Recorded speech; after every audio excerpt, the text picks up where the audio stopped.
those cylinders are not firing up. You know what I'm saying? I don't know. And I get frustrated because we all have seen it over here with that Bama girl situation. I'm like, girl, she was like, she thought she was Columbo or Matlock or Perry Mason. She said, so Jay Wilson, so can you tell me why that it's nighttime in Atlanta, but yet it's still daytime in Jacksonville? I'll wait.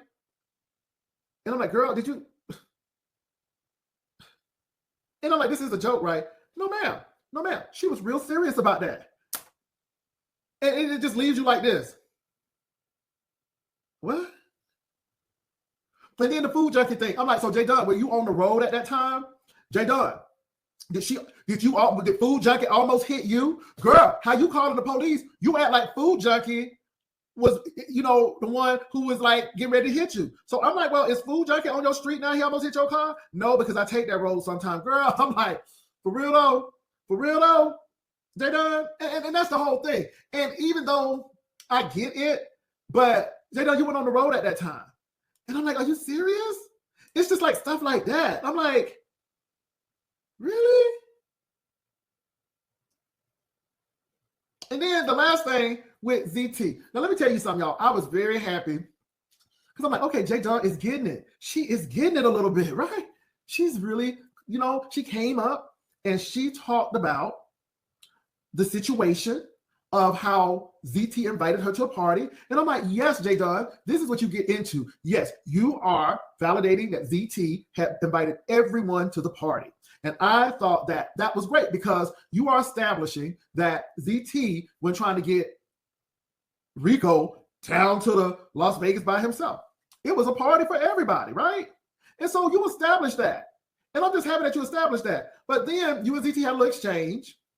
ZT kind of listened to you because you was trying to overtalk him. And then, girl, okay, everything was cool and copacetic. And then you're going to call back. This is what got me. We done went on over to a whole nother topic, a whole nother subject. Okay, baby, we done left France and we all went ready at the tip of Spain where the Straits of Gibraltar are going into Africa. Girl, we done left France and we almost at the tip of Spain going into Africa. Girl, we way past that. And why she gonna call back and say, well, if you didn't like me, why you invited me to the party? And wait a minute. Are we back on that again? And it discombobulated all of my senses. I'm like, okay, did you just call in again for that? Oh, see, it's this kind of stuff. And then you be the first one to swear that people trying to call you silly or dumb and stuff. And I'm not calling you dumb. I'm calling you a little disconnected. Some just ain't firing right. Something, I don't know what it is. I don't know if your parents spoiled you and you don't have a sense of social cues and reality, but everything got to be wrapped around and come back to you. People could be talking about how they dog died, and then you gonna talk about how your goat and cow fainted. Girl, you always trying to one up on somebody. And then we'll be talking about the people in Haiti, and then you'll be talking about something. Yeah, they beat me too, and this is why I'm like I am now because they tried to beat me too. And girl, we talking about the people in Haiti, and you will find some way to make them Haitian people about you, girl. I mean, some ain't right. Some ain't right, girl, because you always trying to one up somebody and make it about you. And that's the thing. We be talking about Jesus wept, and then you'll be talking about how you had to weep one day because something happened to you because Jesus wept too. But you always start with whenever I was, and I wept too.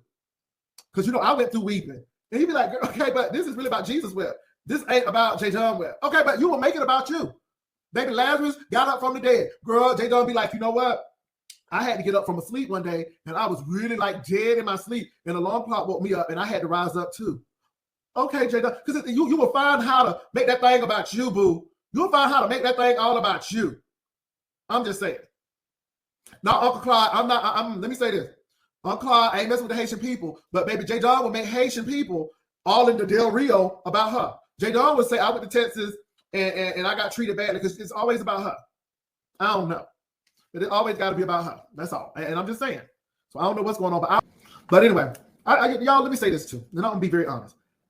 I think that J Dunn is a good person inside, but it don't know how to get out.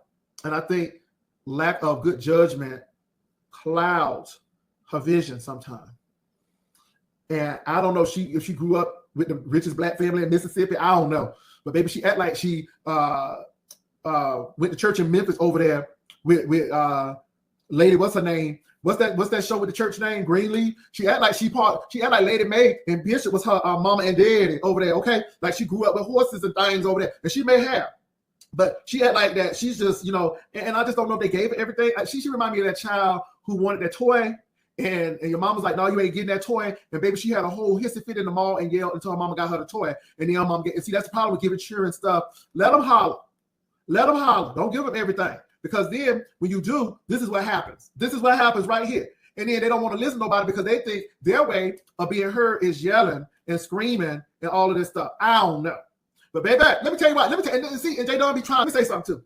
Now, I had put a picture out, and it was for me. This picture was just for me. I just put it out. I ain't think nobody was going to, baby, honey, boom. I put my picture out, and J Dunn going to have that eye gang looking like whole Spanky over there with the eye gang crew over there with her brown scout uniform on. Okay.